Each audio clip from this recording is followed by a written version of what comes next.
Bonsoir et bienvenue pour une nouvelle saison d'investigation, chaque lundi en deuxième partie de soirée. Et on commence ce soir avec un épisode particulièrement méconnu de l'histoire de France, la 5e République des années 60-70. Comment des militaires français ont été envoyés en mission par l'État français pour former des dictateurs sud-américains aux techniques d'interrogatoire, de torture et d'élimination de témoins. Oui, alors là, bientôt, on va commémorer le 11 septembre 2001. Nous, on voudrait rappeler juste un autre 11 septembre, qui est le 11 septembre 1973, c'était il y a exactement 30 ans. Salvador Allende au Chili tombait victime d'un coup d'État. Il est mort, ainsi que des milliers d'autres Chiliens dans le cours de la répression. Il faut dire qu'à l'époque, en Amérique latine, au Brésil, en Argentine et au Chili, c'est des dictatures militaires assez féroces qui sévissaient. Ça a fait des dizaines de milliers de morts, des étudiants, des syndicalistes, des bonnes sœurs, des curés. Tout ce qui était soupçonné d'être plus ou moins de gauche pouvait être passé par les armes. On sait que les États-Unis ont soutenu les escadrons de la mort latino-américains. Ce qu'on ne savait pas, en tout cas ce que moi j'ignorais, c'est que la France avait joué aussi un rôle dans ces opérations. Alors c'est évidemment le fruit d'une très longue enquête, 2 ans, menée par Marie-Monique Robin. Et si Marie-Monique a pu aller au bout de ce travail, c'est grâce à un homme, le général Paul Ossarès. Souvenez-vous, c'est lui qui avait fait scandale et événement en reconnaissant la torture en Algérie. Eh bien le général Ossarès continue de témoigner aujourd'hui.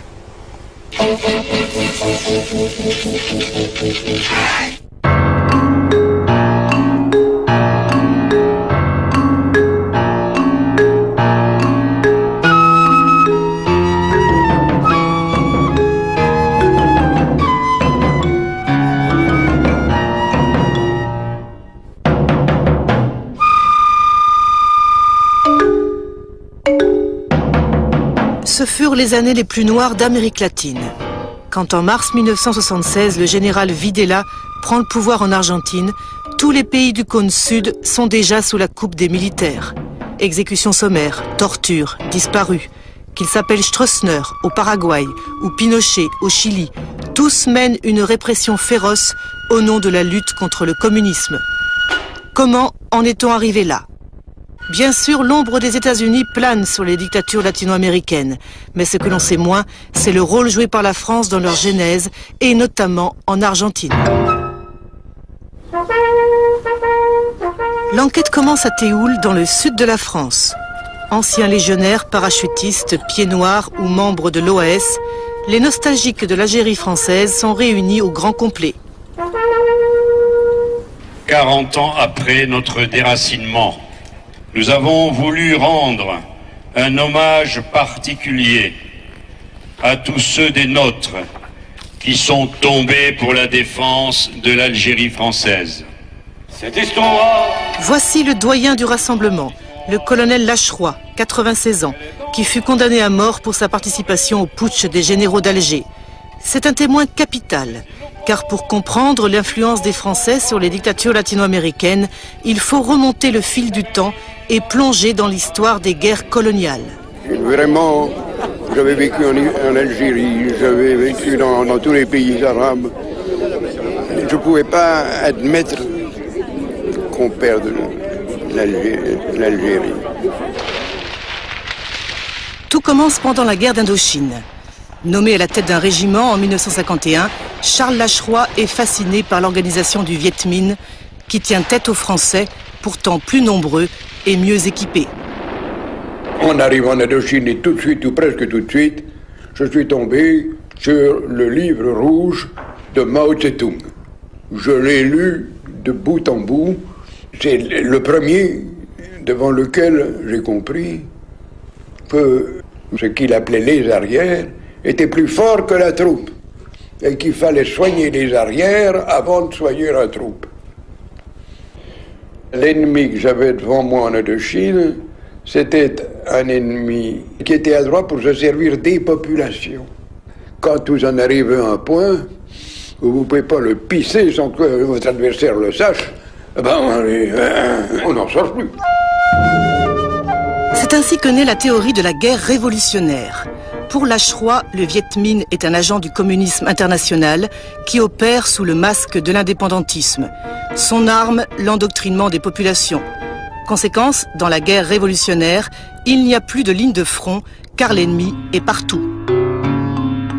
7 mai 1954, Les Vietnamiens gagnent la bataille de Dien Bien Phu et avec elle l'indépendance. Pour les militaires français, c'est l'humiliation. Ancien résistant, le capitaine Paul Ossarès assiste à la débâcle. La défaite de Dien Bien Phu a été un choc. Une bonne majorité de militaires français trouvaient qu'il fallait tirer des leçons de cette défaite et puis éviter qu'on ait les mêmes déboires en Algérie. C'est pendant la guerre d'Algérie que l'état-major de l'armée se rallie définitivement à la théorie de la guerre révolutionnaire, encore appelée guerre subversive. Son obsession, couper le front de libération nationale de ses arrières, c'est-à-dire de la population. Pour cela, les Français innovent.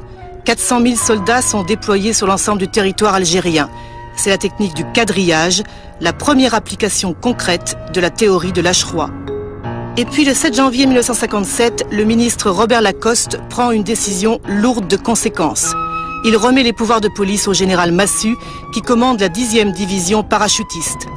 L'objectif, anéantir l'organisation politique et militaire du FLN, qui multiplie les attentats terroristes dans la capitale algérienne. Commence alors la bataille d'Alger, où les paras investissent la Casbah pour traquer les poseurs de bombes. Désormais, ils sont les seuls maîtres à bord. Leur chef, c'est le colonel Bijard, un ancien résistant qui a gagné ses galons en Indochine.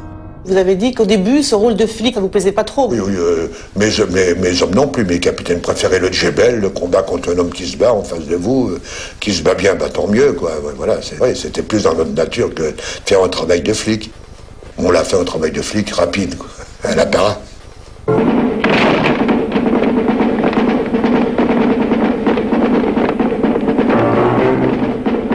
Pourquoi on appelle ça une bataille? Parce que c'était une action où on avait capturé des gens armés et éventuellement les tuer. La bataille d'Alger deviendra un modèle de la guerre contre-révolutionnaire. De janvier à septembre 1957, les Français inventent ou systématisent des techniques militaires qui resteront longtemps secrètes. Il n'y a pas d'image d'archives. Seul un film de fiction italo-algérien, réalisé en 1965, permet de reconstituer les méthodes de la bataille d'Alger. Boycotté par les grands réseaux de distribution, le film a été très peu vu en France. Est-ce que vous avez vu le film La bataille d'Alger? Magnifique, magnifique. C'est proche de la vérité comme on ne peut pas mieux faire et c'est remarquablement joué. Mathieu Philippe, guerre, Indochine et Algérie. Grade. Qui est pour vous le colonel Mathieu du film? Le colonel, et c'est Bijard. C'est une organisation à pyramide composée d'une série de sections. Chaque militant ne connaît de l'organisation entière que 3 membres maximum. Son responsable qui le choisit et ses 2 subordonnés qu'il a lui-même choisis. Nous devons procéder aux recherches nécessaires afin de reconstituer toute la pyramide pour arriver à l'état-major. La base de ce travail est le renseignement. La méthode est l'interrogatoire. Et l'interrogatoire devient une méthode lorsqu'il est conduit de façon à toujours obtenir une réponse. Vous pouvez démarrer par le couleur d'affiche, quel est ton chef, il faut trouver le chef. Puis après, il faut remonter les filières. Alors, il y avait réunion des capitaines tous les jours à mon bureau, Chaban, Le Boudec, enfin, mes 5 commandants d'unité qui étaient là tous les jours, à 6 h du soir. Alors, où en êtes-vous? Alors, il y avait mon destinateur qui mettait les organigrammes où ça en était. Bien. C'est du bon travail. Là, il y a un vide, il faudrait le retrouver. Mais il n'est pas sur ma compagnie, il est sur l'autre. Alors, je disais, autorisez votre copain à aller le prendre. Enfin, voyez-vous, on allait où était le type. On nous a dit qu'il faut briser la capacité du FLN à commettre des attentats. Et pour ça, il faut avoir les renseignements à tout prix, à tout prix. Et pour vous, ça voulait dire éventuellement l'usage de la torture? Quelle question, y compris la torture. J'avais donné des ordres en disant, mes hommes, vous agirez à bloc contre les vrais poseurs de bombes, et s'ils savent où sont les bombes, interrogez-les durement. Pas question de leur crever un œil ni d'en couper les oreilles, mais ce qu'on a appelé la gégène, quoi. Que je ne pourrais pas faire, mais mes subordonnés l'ont fait. Et je découvrais, j'ai dit, le responsable du régiment, c'est moi.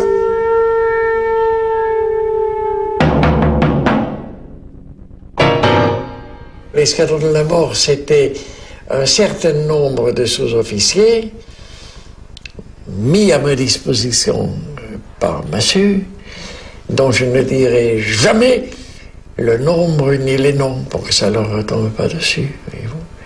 Déjà, on employait ce terme-là à l'époque, déjà pendant la bataille d'Alger? Oui, oui. Oh, ton escadron de la mort. Moi, je passais la nuit dehors. J'allais voir les colonels et les officiers de renseignement des régiments. Et qu'est-ce que vous faites? Et qu'est-ce qui arrive? Et qu'est-ce que vous avez ramassé? On tient le type qui veut poser les bombes, ben on le secoue pour qu'il donne tous les renseignements qu'il peut donner. Et puis s'il ne peut pas tout donner, ben, à force, il a fini. Ben, celui-là, on n'en sortira rien. Voilà. Donc vous faisiez disparaître? Et il disparaît.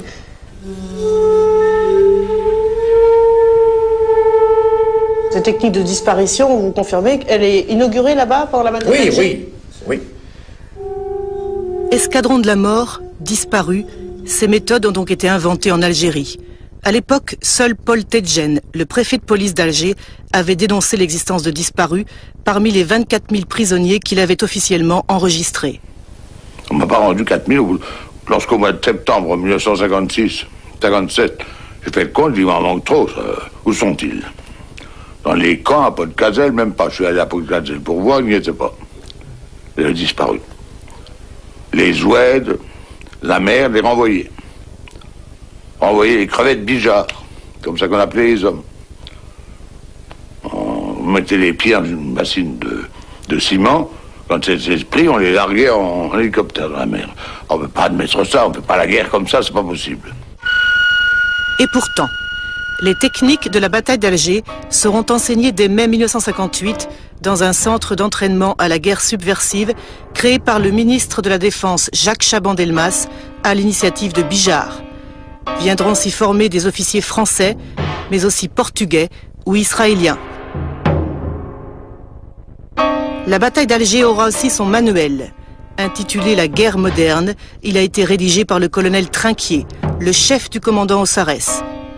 Dans son livre, il justifie ouvertement l'usage de la torture comme une arme de la guerre antisubversive.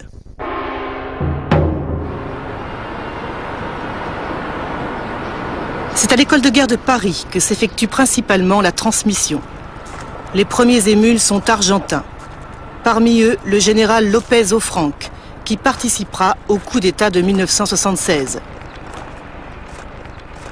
En 1957, López Offranc est sélectionné par l'état-major argentin pour s'initier à ce qu'on appelle désormais la doctrine française, avec à la clé un stage pratique d'1 mois en Algérie.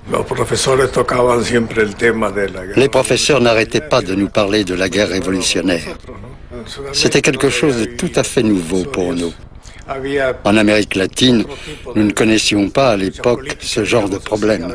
Il y avait bien sûr des luttes politiques, parfois violentes, mais pas de type subversif. Nous ne connaissions pas l'importance de la population dans ce genre de guerre. Pour nous, il n'y avait que la guerre classique, avec l'infanterie, le fusil, les chars, les canons. Mais jamais nous n'avions imaginé un ennemi qui tue avec un couteau ou qui étrangle avec une corde. Ici, j'ai beaucoup appris. Avec le sang, on apprend beaucoup.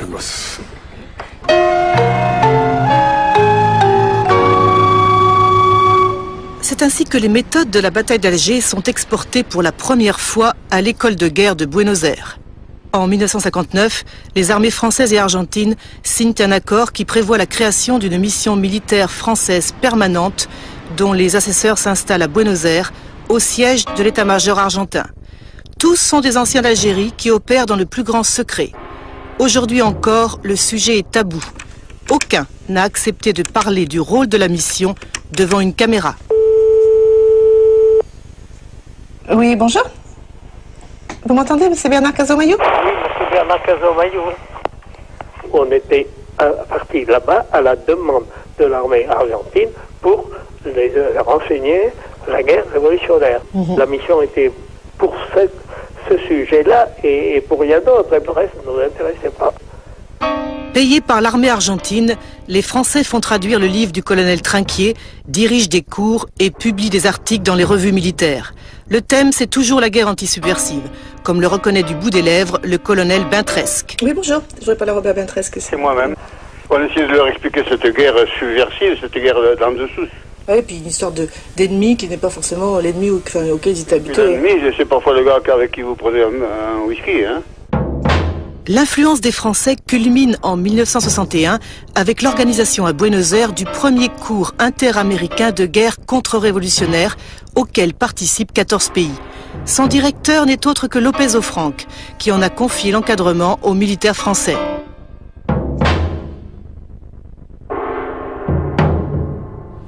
Il y avait des officiers de tout le continent? Oui, de tout le continent américain nord et sud, y compris des États-Unis. Tous les officiers étaient réunis dans notre école de guerre. C'est moi qui ai dirigé le cours. Et Bintresque fut mon plus proche collaborateur. Est-ce que vous aviez participé? Un rôle que le colonel Bintresque a toujours du mal à assumer aujourd'hui. C'était uniquement argentin. Hein. Disons qu'ils ont utilisé nos cours pour faire les leurs. C'est vrai que les États-Unis étaient jaloux?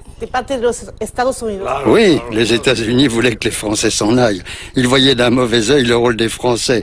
Mais les Américains ne connaissaient rien à la guerre révolutionnaire. Ils apprenaient en même temps que nous. Dans un courrier adressé au ministre des Affaires étrangères, l'ambassadeur Blanquet du Chayla confirme la jalousie des Américains.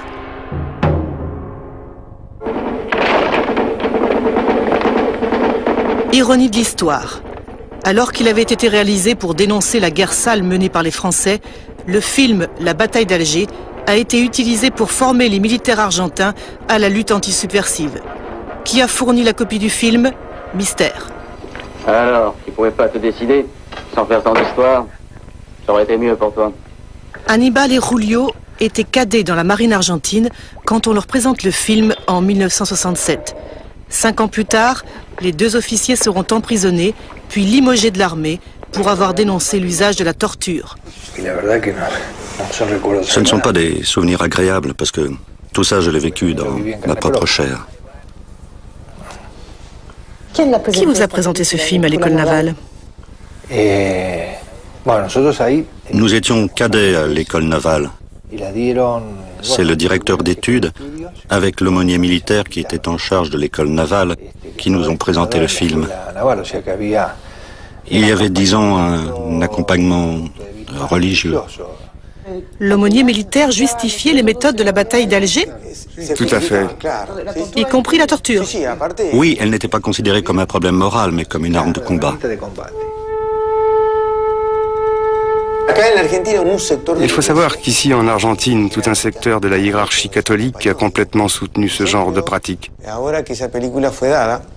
En revoyant ce film, je me dis qu'ils nous l'ont présenté pour nous préparer à une guerre qui n'était pas celle pour laquelle nous étions entrés dans l'école navale, c'est-à-dire la guerre régulière. En fait, ils nous préparaient à une guerre irrégulière, en nous habituant petit à petit à des méthodes qui seront largement employées par la suite. Rien à voir avec la guerre contre un ennemi extérieur. Ici, on nous prépare à des tâches policières contre la population civile, qui est devenue le nouvel ennemi. Est-ce que la torture était utilisée à l'époque dans l'armée argentine? Avant ça, non. Des amis officiers m'ont raconté en 1969 qu'ils s'étaient entraînés à la torture sur des prisonniers vivants, au Brésil et à l'école des Amériques, au Panama. Mais ça ne concernait que les officiers spécialistes du renseignement. À cette époque, la torture et les exécutions sommaires n'étaient pas encore utilisées massivement. L'école des Amériques de Panama. Ce nom est toujours associé à l'histoire des dictatures latino-américaines. Créée en 1946 par les États-Unis, l'école se spécialise dans la guerre antisubversive au milieu des années 60. C'est ainsi qu'au nom de la lutte contre le communisme, 60 000 officiers latino-américains seront entraînés dans ce qu'on appellera l'école des dictateurs. Cette histoire est connue, mais ce que l'on sait moins, c'est le rôle qu'ont joué les Français dans la formation des instructeurs américains. Tout commence en 1960 quand Pierre Messmer est nommé ministre des Armées. Il est contacté par les Américains au moment où se profile la guerre du Vietnam. c'est toute la théorie de la guerre révolutionnaire qui les a intéressés. Vous, en tant que ministre, vous avez reçu des demandes d'envoi d'instructeurs Ils l'ont demandé, nous avons donné suite à leurs demandes. Et quel était le profil de ces militaires que vous avez envoyés là-bas, aux États-Unis? On s'efforçait d'envoyer des gens qui avaient l'expérience. C'était une question d'expérience, surtout. Et Aussaresses, comment est-il devenu instructeur à Fort Bragg? Il est devenu instructeur à Fort Bragg parce que c'était un spécialiste. Quand les Américains ont demandé des conseillers techniques, je suppose que l'état-major de l'armée a dû prendre ses listes et désigner des hommes qui avaient appartenu aux états-majors en Algérie. Et en particulier, qui avaient eu ces missions d'interrogation des prisonniers, etc. Et Aussaresses était l'un des meilleurs spécialistes de la guerre révolutionnaire. Enfin, pour la France, en tout cas. Oui, Aussaresses, je crois, n'est pas un penseur. Je crois que c'est un exécutant. 1961. Le commandant Aussaresses est nommé auprès de l'attaché militaire de l'ambassade de France à Washington, dont dépendent 10 officiers de liaison. Tous sont des anciens d'Algérie, répartis dans les différentes écoles militaires américaines. Aussaresses, lui, rejoint Fort Bragg, le siège des forces spéciales qui interviendront massivement au Vietnam. Qu'est-ce que vous avez donc enseigné là-bas? J'ai enseigné les conditions dans lesquelles j'ai fait un travail qui n'était pas celui que fait normalement une armée classique. En clair, vous avez enseigné les techniques de la bataille d'Alger. C'est ça. C'est-à-dire voilà. Aussi bien les arrestations, le renseignement, la torture, tout ça. Tout ça. Direction les États-Unis. Le général Jones et le colonel Bernhardt sont 2 anciens élèves d'Aussaresses à Fort Bragg. Vétérans de la guerre du Vietnam, ils militent aujourd'hui contre l'usage de la torture. Ils confirment qu'au début des années 60, ils n'avaient jamais entendu parler de guerre antisubversive. Est-ce qu'on peut dire que les Français avaient plus d'expérience dans le domaine de la guerre antisubversive que les Américains à l'époque? Aucun doute là-dessus, nous n'avions aucune expérience. C'est pourquoi nous avons fait venir des instructeurs de France. Nous avons lu des études, des livres pour apprendre de l'expérience des Français. Quel type de livre avez-vous lu? Le livre de Trinquier. Nous avons reçu la guerre moderne en 1961. C'est Paul Aussaresses qui avait travaillé avec Trinquier qui nous a apporté les épreuves du livre à Fort Bragg. Nous l'avons lu en détail et malheureusement, je suis l'un de ceux qui l'a étudié à fond. C'est à partir de ce livre que sera conçu ce que nous appellerons l'opération Phoenix. J'ai envoyé le livre à Robert Comer qui travaillait alors à la Maison-Blanche. Robert Comer, cet agent de la CIA est nommé à la tête du bureau de Saigon en 1967. Dirigeant une unité d'escadron de la mort, il est chargé d'éliminer les réseaux du Viet Cong dans la population vietnamienne. Une guerre très sale, baptisée Opération Phoenix. C'était une copie de la bataille d'Alger. Le résultat fut dramatique, et c'est un euphémisme. Il y eut au minimum 20 000 personnes tuées. Oui, tuées. Des civils? Oui. Est-ce que Paul Aussaresses vous a parlé de son rôle dans la bataille d'Alger? Ce que Paul nous a appris, c'est l'importance capitale du renseignement dans ce genre de guerre. Il nous a enseigné comment il fallait l'obtenir et ensuite l'utiliser. Il nous a expliqué la torture. Par exemple, il prenait un prisonnier. En général, il arrivait à le convaincre de parler. La plupart parlaient. Mais ceux qui ne voulaient pas parler, il les soumettait à des souffrances physiques, des souffrances mortelles, qui faisaient qu'ils finissaient par parler. Il expliquait aussi que si un autre prisonnier assistait à la séance de torture, ça le convainquait en général de parler, car il savait que c'était lui le suivant.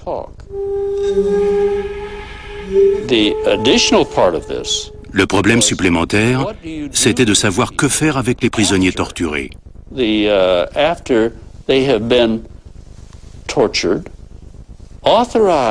La réponse d'Ossares, c'était qu'il fallait les exécuter. La plupart des élèves que vous avez eus sont partis ensuite au Vietnam. Ah ben, sont partis, sont allés au travail. Et au Vietnam. Et j'en ai retrouvé, quand j'ai été attaché militaire au Brésil après coup, j'ai retrouvé des généraux qui m'ont dit « Mais on vous a eu comme instructeur à Fabrac ». C'était en quelle année que vous étiez au Brésil, général? 73. Mais le Brésil, c'était une junte militaire qui était au pouvoir. C'est ça, oui. C'était une dictature militaire. Et ça avait bardé. Vous étiez en rapport avec les militaires brésiliens, évidemment. Comment... Très étroit, très étroit. C'était l'année où il y avait eu la chute d'Allende. Le Brésil a aidé considérablement l'action du général Pinochet. Considérablement. Chilenas y chilenos que me escucháis. 11 septembre 1973, coup d'État au Chili. Le général Pinochet renverse le gouvernement socialiste du président Allende. La répression s'abat sur la gauche chilienne. Des milliers de personnes sont arrêtées, torturées, exécutées. Parfois devant les caméras, comme ici, dans le stade de Santiago, transformé en camp de concentration à ciel ouvert. Pinochet est sûr de son impunité. Mais au niveau international, la réprobation est générale. Des survivants ont raconté que des officiers brésiliens dirigeaient les séances de torture. Avait-il été formé par Ossares?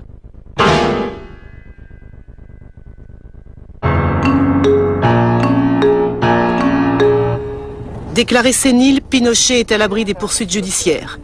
Et injoignable. Reste son bras droit, le général Manuel Contreras, l'ex-chef de la DINA, la police politique de la dictature. Son avocat accepte d'organiser une rencontre. Il ne sait pas que le trajet est filmé en caméra cachée. La chaîne de commandement arrive à Pinochet. Bien sûr, la chaîne de commandement remonte à Pinochet, au chef de la junte. Et pourquoi est-ce que Pinochet ne sera jamais inquiété? Parce que Pinochet a été déclaré sénile. Ah, c'est seulement pour ça. Oui, juridiquement, on ne peut pas l'attaquer. Mais c'est vrai que Pinochet a perdu la tête? Non. Il est bien mentalement. Oui.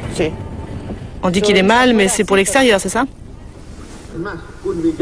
Poursuivi par la justice chilienne, le général Contreras est en détention provisoire dans cette base militaire, d'où partit le coup d'État de 1973. Autant dire qu'il est en famille. Entouré de ses gardes du corps et de son équipe médicale, l'homme de confiance de Pinochet parle d'emblée de ses références françaises.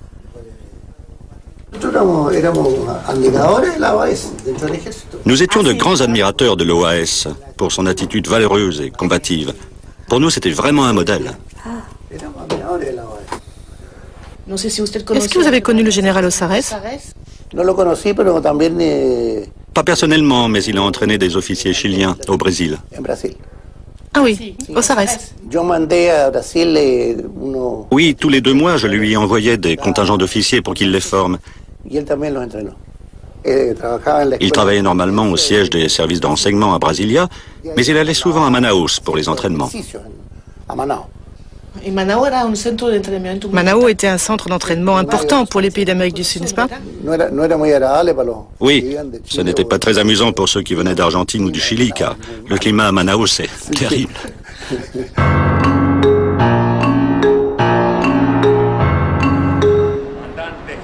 Retour en Argentine.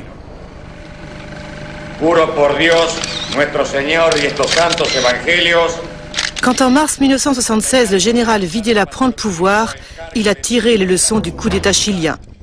La répression est encore plus féroce, mais elle s'opère en cachette, loin des caméras. Il n'y a pas d'image de cadavres, ni d'exécution. Le modèle argentin, la bataille d'Alger. Tous les généraux de la junte sont des élèves des Français. Parmi eux, le général Bignone, qui est aujourd'hui assigné à résidence. Il est accusé d'avoir volé les bébés des femmes qu'il faisait disparaître. C'est lui qui a rédigé les décrets militaires instaurant la dictature. Si vous comparez les décrets militaires de la dictature avec ce qu'ont fait les Français en Algérie, quelles sont les ressemblances? Je dirais que c'est une copie, il n'y a pas de différence. Ce sont les Français qui ont guidé la doctrine et les décrets militaires que nous avons appliqués ici. Depuis 1959, les assesseurs militaires français n'ont pas bougé du 12e étage de l'état-major argentin. Le jour du putsch, ils sont donc aux premières loges. Quant à Robert Servan, le chef de la mission, c'est un proche du général Bignone. Le français et l'argentin se sont connus à l'école des officiers de Madrid au début des années 60. C'est bien la seule chose que reconnaissent aujourd'hui le colonel Servan, avec qui la conversation a tourné court. Allô? Oui, bonjour madame, je voudrais parler à Robert Servan, s'il vous plaît. Oui, bonjour madame. Bonjour madame. Bon, ne quittez pas. Est-ce que vous confirmez que pour les Argentins, les militaires argentins, l'influence des Français a été très importante? Oui, non, écoutez, je vous remercie. Vous aurez été très gentil de me téléphoner, mais je ne peux pas rien vous dire au téléphone. Je ne comprends pas très bien ce que vous me dites. J'ai des ennuis avec mes oreilles. Vous savez, ça fait un moment que j'ai quitté l'Argentine. Ah oui, je sais. Oui, je sais. Vous y étiez, vous? Je connaissais l'ami Bignone. Oui, tout à fait. Vous l'avez lu, son livre? Où il parle de vous? Oui, on l'a lu. Oui. Voilà, donc il parle pas beaucoup, hein. Il raconte de... À cette époque, il était déjà un spécialiste de la guerre antisubversive? Robert Servan. Robert? Oui, bien sûr. Il donnait des cours? Oui, principalement à l'école de guerre. Sinon, il se déplaçait quand l'état-major de l'armée lui demandait une consultation. On le faisait travailler, c'est pour ça qu'il était là. On ne le payait pas à ne rien faire. Quant à Michel Lénoré, l'adjoint du colonel Servan, il nie tout en bloc. Écoutez, madame, il y a déjà pas mal de gens qui tournent autour de cette histoire. J'irais pour employer des mots dont on n'a peut-être plus tellement l'usage à l'heure actuelle, mais c'est notre honneur, quelquefois, que l'on met en doute. Je comprends. C'est notre honneur que l'on met en cause. Oui, je comprends. Si vous êtes là pour faire un bouquin sur la guerre subversive, en Argentine en particulier, je peux vous dire que pour ce qui est de la mission française en Argentine, entre l'époque où j'étais, c'est-à-dire 75 et 77, vous perdez votre temps, parce qu'on n'a strictement rien eu à voir avec la chose. Écoutez, moi j'ai tous les documents du chat, je peux vous dire, tous les rapports de l'activité de la mission, envoyés par le colonel Jean-Claude Le Guen à son ministère de tutelle, sur les conférences qui sont faites sur la campagne d'Indochine et d'Algérie, avec des questions posées par les élèves pendant 3 heures, j'ai tout ça. Malheureusement, comme je vous disais, c'est pas mauvaise volonté de ma part, mais je n'ai vraiment rien à vous raconter sur la chose. D'accord. Bon. Voilà, madame. Je vous remercie, monsieur. L'influence des Français pendant la dictature est pourtant confirmée par 2 témoins de premier rang, le général Arguindegui, ministre de l'Intérieur, et le général Diaz Bessone, ministre de l'Équipement. Chef du 2e corps d'armée, Diaz Bessone était responsable des camps de concentration du nord-est de l'Argentine. Aujourd'hui, le juge espagnol Garzón a demandé son extradition. Quant au général Arguindegui, il est aussi sous le coup d'un mandat d'arrêt international. Il est accusé d'avoir dirigé la disparition et l'extorsion de dizaines de victimes. Pour l'heure, les 2 généraux sont à l'abri dans leur pays grâce à une loi d'amnistie. C'est la première fois qu'ils parlent devant une caméra des méthodes de la dictature argentine et de l'influence des Français. La première arme, le premier outil pour lutter contre une agression révolutionnaire, subversive ou de type guérilla, c'est d'avoir un bon appareil de renseignement. Ce fut l'un des enseignements les plus importants que nous ont transmis les Français de leur expérience en Algérie. Oui, nous avons tout appris des Français. Ici, le renseignement avait toujours eu de l'importance. Il s'agissait de connaître les positions des troupes d'un ennemi extérieur, avec drapeau et uniforme. Mais rien à voir avec un ennemi terroriste, subversif, qui est caché et disséminé dans la population. Ils sont partout. Ça peut être quelqu'un qui tient un commerce, ou qui prend des cours à l'université ou au lycée. Ça peut être un professeur, un médecin. un avocat, un ingénieur ou un ouvrier. Et la technique du quadrillage, ça aussi c'est un enseignement des Français? Bien sûr, la division du territoire en zones, sous-zones, c'est typiquement la doctrine française. Et la création de commandos spéciaux, comme en Algérie, qu'on peut appeler des escadrons de la mort. Et si ça a été différent? Disons des commandos qui entraient dans les maisons. En fait, nous avons opté pour une autre méthode. Il n'y avait pas de force spéciale pour ça, car toute l'armée a fait des opérations de ce type. Dans chaque zone, sous-zone, les unités militaires responsables entraient dans les maisons, arrêtaient puis conduisaient les prisonniers au centre d'interrogatoire.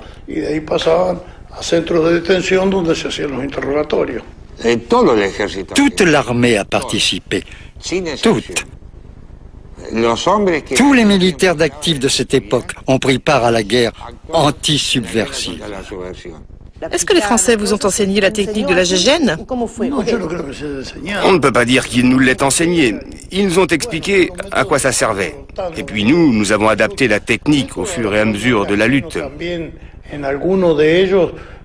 C'est une méthode que nous connaissions d'ailleurs déjà un peu dans la police nationale et fédérale. Comment voulez-vous obtenir des renseignements si vous ne secouez pas, si vous ne torturez pas? D'ailleurs, à propos des disparus, disons qu'il y en a eu 7000. Je ne crois pas qu'il y en ait eu 7000. Mais bon, que vouliez-vous que nous fassions? Vous croyez qu'on pouvait fusiller 7000 personnes? Si on en avait fusillé 3, le pape nous serait tombé dessus, comme il a fait avec Franco. Le monde entier nous serait tombé dessus. Qu'est-ce qu'on pouvait faire? Les mettre en prison?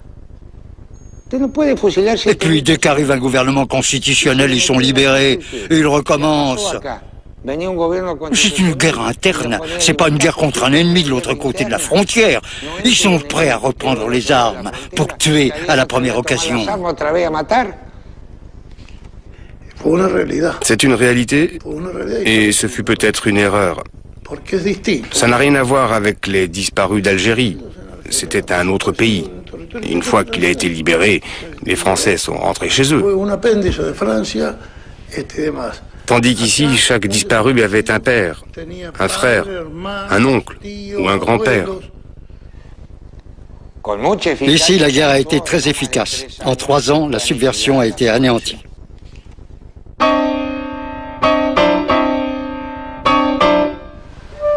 D'après les organisations des droits de l'homme, 30 000 personnes ont disparu en Argentine de 1976 à 1982. Voici l'un des hauts lieux de la répression, l'ESMA, l'école mécanique de la marine. C'est ici que l'amiral Macera, l'un des chefs de la junte, installa une véritable usine de la mort où disparurent au moins 4000 personnes.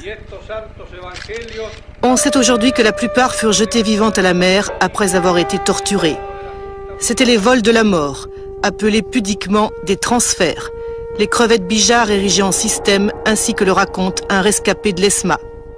Les vols de la mort étaient organisés chaque semaine? Ça dépendait de la quantité de prisonniers qu'il y avait dans le camp de concentration, dont la capacité maximale était d'environ 100 personnes. Quand la limite était atteinte, ils accéléraient les transferts. Normalement, il y avait un transfert tous les mercredis, mais parfois ils organisaient 2 avions par semaine. Étudiant en sociologie, Juan fut kidnappé, sauvagement torturé, puis maintenu prisonnier à l'ESMA pendant 2 ans. Quant à sa femme, elle fait partie des disparus de l'école mécanique de la marine, où régnait en maître absolu le capitaine Acosta, alias El Tigre. Acosta était le chef de renseignement de l'ESMA, une espèce de fou qui vivait 24 heures sur 24 sur place. Il était complètement obsédé par la gestion de ses officiers et l'administration du camp de concentration. Il disait régulièrement que son surnom El Tigre lui avait été donné par son maître français qu'il avait formé dans la guerre anti-subversive. Aujourd'hui, Acosta est en détention provisoire. Il est accusé d'avoir volé les bébés des femmes qu'il torturait à mort. Impossible de l'interviewer en prison, la marine a refusé. Dommage. C'était l'occasion de l'interroger sur la disparition de 2 religieuses françaises, Alice Daumont et Léonie Duquet, qui furent kidnappées en 1977. L'affaire avait provoqué une vive émotion en France. C'est en recherchant des témoins que la piste française repart. Rosario Cerruti est une mère de disparus qui militait à l'association des mères de la place de Mai. Le 8 décembre 1977, une réunion se tient dans l'église Santa Cruz de Buenos Aires quand débarque un commando de l'ESMA. 11 personnes sont enlevées, dont la religieuse Alice Daumont. Par miracle, Rosario échappe à la rafle. Il y a un homme qui a attiré mon attention à l'entrée de l'église. C'était un boiteux qui n'arrêtait pas de faire les 100 pas. J'ai raconté ce détail au consul français qui m'avait convoqué pour que je lui raconte l'enlèvement de la religieuse. Et là, j'ai été très surprise. Il s'est levé et il m'a demandé « Est-ce qu'il marchait comme ça ?»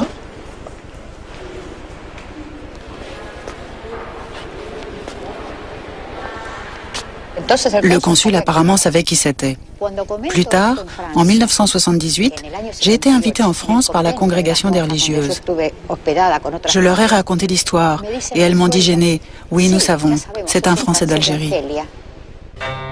2 journaux français de l'époque évoquent la présence d'un ancien membre de l'OAS dans l'escadron qui fit disparaître Alice Daumont, puis 2 jours plus tard, Léonie Duquet.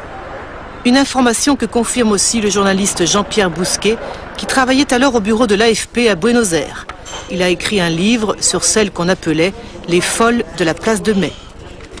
Dans l'équipe qui a procédé à l'enlèvement des gens de la Santa Cruz, il y avait un Français, je l'ai eu de plusieurs sources, boiteux, en surcroît. Ce qui n'est pas étonnant parce qu'il y en avait quand même pas mal qui collaboraient avec les forces de répression. Notamment pas mal d'anciens de l'OAS. Il y en a beaucoup qui avaient été amenés en Argentine avant le coup d'État par López Rega. Donc sa garde rapprochée était faite essentiellement d'anciens de l'OAS d'Oran, des commandos Delta de l'OAS. Avant le coup d'État, López Rega était ministre. Il prépara le terrain aux généraux en fondant la AAA, l'Alliance argentine anticommuniste, une organisation d'extrême droite qui décima la gauche argentine. Les anciens de l'OAS jouèrent un rôle capital dans la formation de ces escadrons de la mort.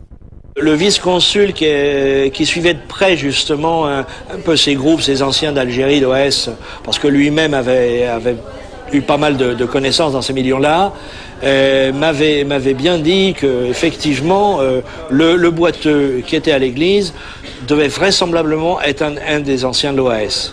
Il le connaissait personnellement. Bertrand de Parseval, ce serait le nom du boiteux français.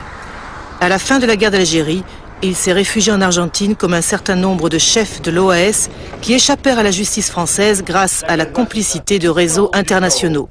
Ma compagnie était basée dans les sous-sols de la mairie d'Alger, là, ici. Là. Parmi eux, Nicole Bézineau, condamné à la peine capitale pour sa participation au commando Delta, les escadrons de la mort de l'OAS. Comme son père, le général Gardy, patron de la Légion étrangère, ou son mari Michel Bézineau, qui prit part au putsch d'Alger. À la bataille d'Alger, vous étiez ? Ah oui, on a bien rigolé. Curieuse coïncidence. Au moment où les militaires français forment les Argentins à la lutte antisubversive, les chefs de l'OAS sont accueillis à bras ouverts par le gouvernement de Buenos Aires. C'est un pays assez extraordinaire. Nicole était sous un faux nom pendant 8 ou 10 ans. Ils nous ont donné des cartes d'identité sous nos faux noms. Sans problème. Des permis de conduire, des comptes en banque, des propriétés, sous des noms dont ils savaient, eux savaient qu'ils étaient faux. On le connaît un peu, Bertrand de Perceval. Quant au boiteux français, il aurait quitté l'Argentine il y a 3 ans pour s'installer à Bangkok. C'est lors d'un passage dans le sud de la France que la rencontre a enfin lieu. Face d'ange, c'était son surnom dans les commandos Delta de l'OAS. C'est, dit-il, lors d'un combat de rue à Alger qu'il a perdu sa jambe. Combien de personnes a-t-il tué? Il ne sait plus. Condamné à mort en Algérie, il est emprisonné à Fresnes. Et là, surprise. J'étais à Fresnes et à la sortie, ils m'ont appelé au ministère de l'Intérieur, ils m'ont offert de voyager en Argentine gratuitement avec des tracteurs, etc., des sous. C'était bien. Ils m'ont demandé si je voulais bien partir. J'ai dit bien sûr. En fait, ils voulaient se débarrasser de vous. Ils avaient un tout petit peu peur. J'étais pas fou, mais je leur ai fait croire. Apparemment, Parseval n'a pas lu les livres où l'on parle d'un boiteux français lié à la disparition des deux religieuses. Ils doivent en inventer des conneries. Il confirme pourtant avoir été convoqué par le vice-consul Jacques Marquez au moment de cette affaire. J'ai dû être dénoncé à l'époque de cette action par une ancienne fiancée à moi. Je crois. J'ai pensé ça. Elle vous aurait dénoncé à l'ambassade? À l'ambassade, pour vous embêter? Par méchanceté, par bêtise. Cerruti, qui est Cerruti? C'est l'une des témoins. C'est donc cette femme qui, de bonne foi, n'a pas parlé de moi, mais d'un cojo. Et là, le comte de Marquez a pensé que c'était moi. Voilà. Et pourquoi il a pensé à vous, d'après vous? Ancien de l'Ouest et boiteux. Et donc après, ils vous ont convoqué? Il m'a convoqué, il m'a parlé gentiment au début. Et puis après, il m'a menacé de me faire parler, de m'emmener dans un coin où je ne pourrais plus protéger mes petits copains parce que je serais obligé de parler. Je lui ai dit, ça va pas la tête. Je suis parti, ils m'ont photographié en bas et puis 2 jours après, ils m'ont téléphoné en me disant que c'était fini. Parseval affirme qu'il n'a rien à voir avec l'affaire des religieuses françaises. Ce qui est sûr, c'est qu'en Argentine, les anciens de l'OAS avaient suivi l'histoire de très près. Et notamment Hervé Faure, qui vit à Buenos Aires depuis 40 ans et qui soutient Mordicus, son copain Bertrand. Il y avait peut-être un mec qui boitait et qui était français, mais c'était pas Bertrand. Et il a été inquiété avec ça, alors. Un peu. Le connard de Marquez, il a très dit on a été obligé de mettre le voilà pour qu'il ferme un peu sa gueule. Bertrand, il sait même pas, je crois. Il n'est pas au courant? Il doit être au courant, mais il sait même pas ce qu'on a fait, ce qu'on n'a pas fait. Est-ce à cause des menaces que l'affaire n'a jamais été vraiment élucidée? Il est possible aussi que l'enquête du vice-consul n'ait pas été encouragée par sa hiérarchie. Car si officiellement le gouvernement français dénonce les abus de la dictature, sur place à Buenos Aires, l'ambassade adopte une position pour le moins ambiguë. Lorsqu'il y a eu l'enlèvement des 2 religieuses françaises, la consigne de l'ambassade, c'était bon, on fait pas de bruit, on va essayer de régler ça en douceur. Moyennant quoi, ça s'est pas réglé. Et l'assesseur militaire auprès de l'ambassade de France? L'assesseur militaire auprès de l'ambassade de France, le colonel Le Guen, lui, quand il est parti, parce que sa mission était terminée, il a été reçu à l'état-major et il a fait une déclaration en disant qu'il se sentait totalement solidaire des militaires argentins et que dans les mêmes circonstances, il aurait fait la même chose. Ma dépêche a été très très mal prise à l'ambassade. L'ambassadeur était très mécontent. Bon, à l'époque, c'était d'Estremo qui ne rêvait que de faire venir Giscard en Argentine, de le faire inviter par les militaires argentins. Donc, tout ce qui pouvait nuire aux bonnes relations était malvenu. Jusqu'où est allé le double langage de la France? Le général Arguindegui, ministre de l'Intérieur de la dictature, accepte de répondre à cette question théoriquement hors caméra. Sa réponse est stupéfiante. Entre nous, j'ai l'impression que le gouvernement français de l'époque vous a largement soutenu pendant ce qu'on appelait le processus.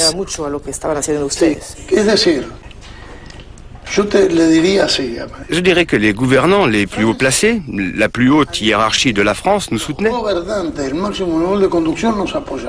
Mais pas à l'échelon inférieur, où la question des droits de l'homme a vraiment été un problème. Vous savez, l'opinion publique, le monde, sont pleins de gens qui penchent vers des idées progressistes de centre-gauche ou socialistes. Mais racontez-moi, tout à l'heure, vous m'avez parlé de Michel Poniatowski, qui était ministre de l'Intérieur comme vous. Qu'est-ce qui s'est passé exactement avec Poniatowski? Eh bien, Poniatowski est arrivé ici avec des lettres d'accréditation de l'armée française, en nous proposant de collaborer et d'échanger des renseignements. Ce que nous avons fait. Des renseignements sur les subversifs, c'est ça? Oui, pour lutter contre la subversion. La collaboration de la France avec la dictature argentine n'était donc pas que militaire, elle était aussi politique. Qu'en est-il du Chili? En fait, c'est le général Contreras qui aborde lui-même le sujet. Et ce qu'il dit est trop précis pour être une fanfaronnade. Dans le cas de la France, les services secrets ont collaboré avec nous à plusieurs occasions. Ils ont collaboré parce qu'il y avait beaucoup de réfugiés à Paris, c'est ça? Oui, d'ailleurs, les services de renseignement nous informaient sur les activités de ces gens-là. C'est eux qui nous ont prévenus quand ils ont initié l'opération Retour. C'était quoi ça? L'opération Retour, c'est quand les terroristes ont décidé de rentrer au Chili. C'est comme ça qu'on l'appelait? Oui, ils ont appelé ça Opération Retour et nous aussi. Ils ont commencé à rentrer au Chili. C'était en quelle année ça? Ça a commencé en 1978 et ça a duré jusqu'en 1980. Qui a collaboré? La police française, la DST ou la DGSE? La DST qui a le plus collaboré. Et comment? Elle nous prévenait dès qu'un terroriste montait dans l'avion, la plupart du temps avec des faux papiers. Nous avions des contacts permanents avec 37 services de renseignement du monde. Mais pour nous, les plus importants, c'étaient les pays latino-américains. Nous avons eu des contacts avec tous les services de renseignement latino-américains. Derrière les contacts dont parle Contreras se cache en fait une organisation criminelle internationale qu'il a lui-même créée en 1975. Son nom de code, Opération Condor, ainsi que le prouvent des documents secrets américains récemment déclassifiés. Regroupant 6 dictatures du cône sud, elle s'inspire du modèle d'Interpol, avec une spécialité, la lutte contre la subversion. Désormais, la répression est coordonnée par une agence centrale du renseignement qui permet de traquer les opposants d'un pays à l'autre en toute impunité. Les méthodes de la bataille d'Alger appliquées à l'échelle d'un sous-continent. Une histoire illustre cette mécanique infernale, celle du franco-chilien Jean-Yves Claudet Fernandez. Arrêté lors du coup d'État de Pinochet, l'ingénieur est libéré grâce à sa nationalité française. À Paris, il rejoint les réseaux de résistance à la dictature chilienne. Le 30 octobre 1975, il s'envole de l'aéroport de Roissy à destination de Buenos Aires.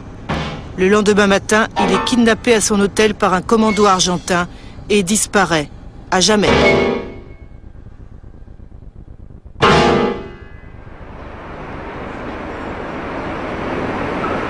D'où est venu le renseignement permettant d'arrêter aussi vite Claudet Fernandez?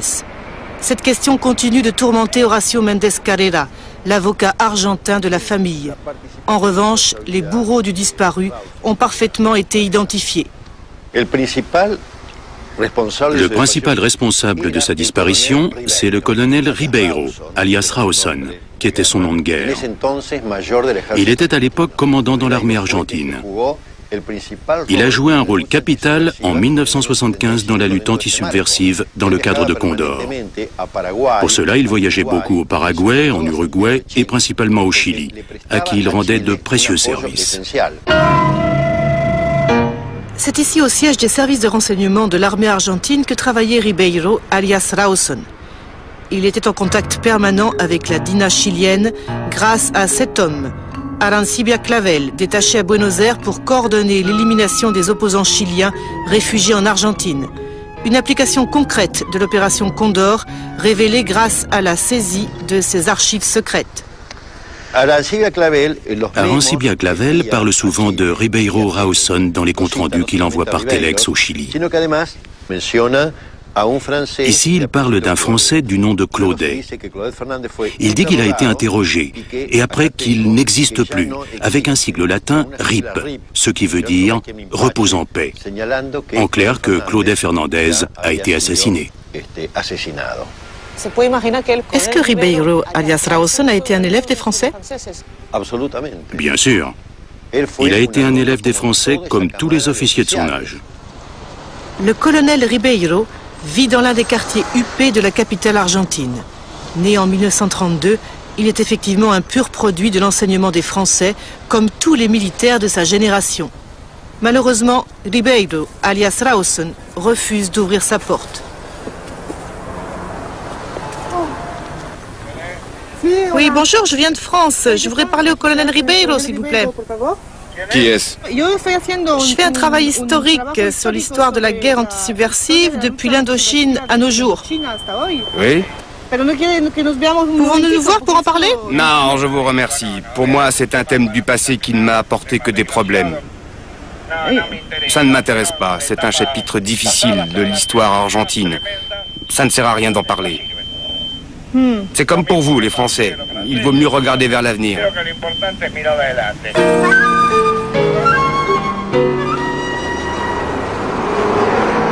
Santiago du Chili.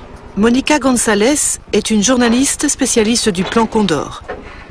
Jusqu'en 1978, elle était réfugiée à Paris. Depuis, elle accumule témoignages et documents.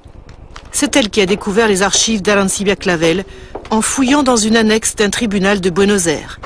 Et là, surprise, c'est à l'Argentin Ribeiro, alias Rawson, l'ancien élève des Français, qu'elle attribue la paternité de l'opération Condor.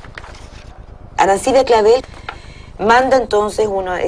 Clavel envoie un compte-rendu au quartier général de la DINA à Santiago où il dit « Le colonel Rawson a établi avec les services migratoires argentins la liste de tous les Chiliens entrés dans le pays après le coup d'État du 11 septembre 1973. » Cet officier propose de créer une agence centrale du renseignement entre le Chili, l'Argentine, l'Uruguay et le Paraguay. Ce n'est donc pas le général Contreras qui a eu l'idée de Condor. Non, c'est lui qui l'a créé, mais c'est Rawson qui a eu l'idée. Est-ce qu'il y a des étrangers qui sont liés à l'opération Condor? Oui, et c'est peut-être l'un des aspects les plus secrets de Condor. La DINA a créé un bras international pour ses activités extérieures, composé d'un groupe d'Européens. Parmi eux, il y a des Italiens, dirigés par le terroriste et fasciste Stefano de la Chiae. À ce groupe de terroristes italiens s'ajoute le célèbre terroriste français Albert Spaggiari, un ancien de l'OAS, et Michael Townley, un Américain recruté par la DINA.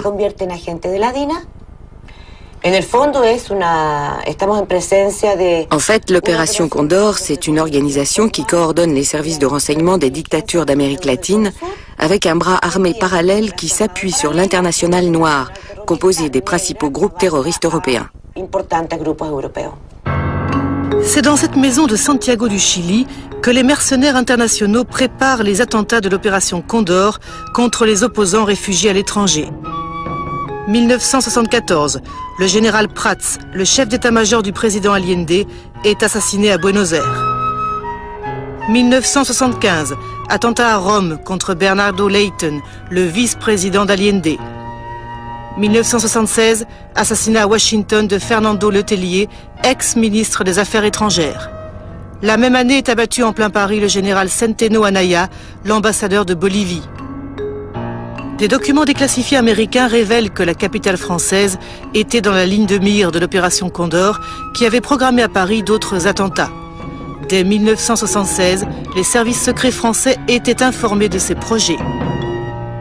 Qu'ont-ils fait? Est-ce que vous pensez que le gouvernement français a collaboré avec l'opération Condor? Je ne sais pas. La seule chose que je sais, c'est que personnellement, j'ai été arrêté à l'aéroport de Roissy alors que j'attendais un avion en provenance du Chili. Ce fut très violent. Ils m'ont bandé les yeux et m'ont emmené dans un lieu souterrain. Le seul détail que j'ai pu noter, c'est que l'un de ceux qui m'interrogeaient avait une prothèse à une main. Ils ne m'ont pas frappé, mais ce fut violent. Tout le temps où ils m'ont gardé, ils ne m'ont rien donné à boire ni à manger.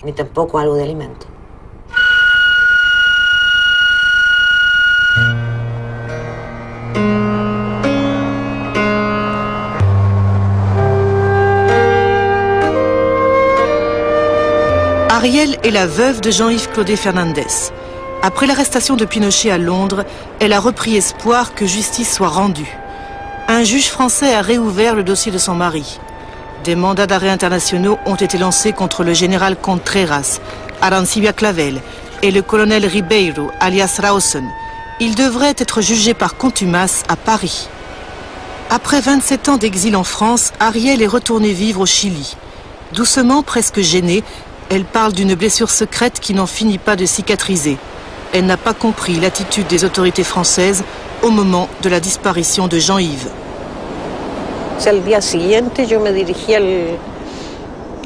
Le jour suivant, je me suis adressée au ministère des Affaires étrangères français pour lui demander de l'aide. Mais personne ne m'a aidée. Ils m'ont dit qu'il fallait garder le silence et ne pas bouger, parce que ça pouvait être dangereux pour mon mari.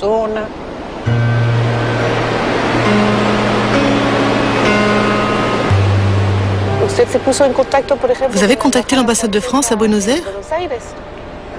Oui. Vous êtes allé là-bas ou... Non.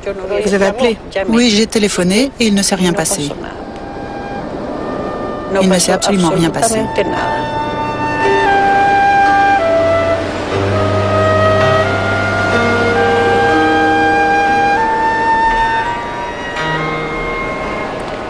Comment l'expliquez-vous? Comment je l'explique? Je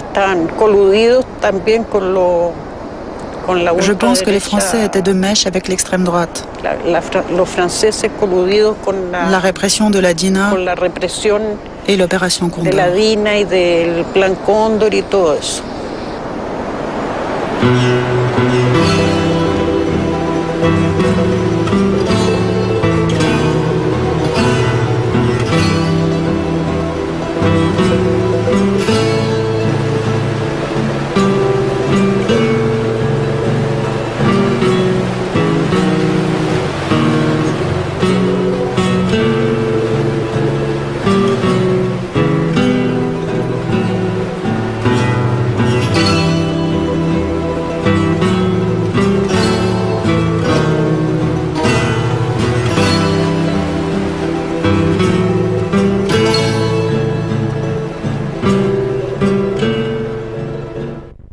Moi, ce que j'aimerais savoir, Général, après le visionnage de ce film, c'est, à votre avis, comment va réagir l'armée française et la hiérarchie de l'armée française à ces nouvelles révélations?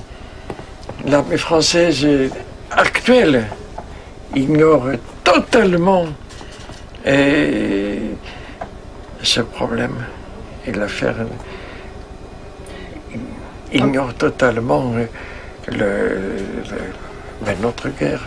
Mais il reste malgré tout des responsables politiques qui, eux, sont au courant. Pierre Messmer, Valéry Giscard d'Estaing, peut-être Jacques Chirac. Jacques Chirac n'y connaît rien. Oui, mais ça s'est fait, apparemment, d'après ce que dit le film, ça s'est fait pendant les gouvernements de Giscard d'Estaing, avec Poniatowski, qui était ministre à l'époque. Donc, est-ce que ça pouvait se faire dans l'ignorance des plus hautes instances de la France? Non, je connaissais tout. Les plus hautes instances de la France pouvaient être au courant. Moi, je n'étais plus au courant de ces histoires. Je n'ai plus rien à faire. Malgré les problèmes que ça vous procure, de jalousie, de confrontation, votre parole, est-ce que vous êtes heureux que toute cette vérité sorte? Vous savez, quand je me suis plongé dans l'écriture de mon livre, ce que j'écrivais a été vu par mes filles, j'ai 3 filles, enfin j'en avais 2 sous la main, et par ma femme, qui avait été une héroïne de la résistance. Quand elle a vu ce que j'écrivais, elle a trouvé que j'avais eu tort. Surtout quand elle a vu tout ce qui me tombait sur la figure. Et ça l'a affectée tellement qu'elle en est morte. Voilà. Alors, mes filles, par exemple, m'ont dit que c'était moi qui avais tué ma femme, que j'avais tué leur mère. Alors, elles m'ont dit, comme Bijard, qu'est-ce qui t'a pris d'ouvrir ta gueule? Mais si c'était à refaire, je referais ce chemin.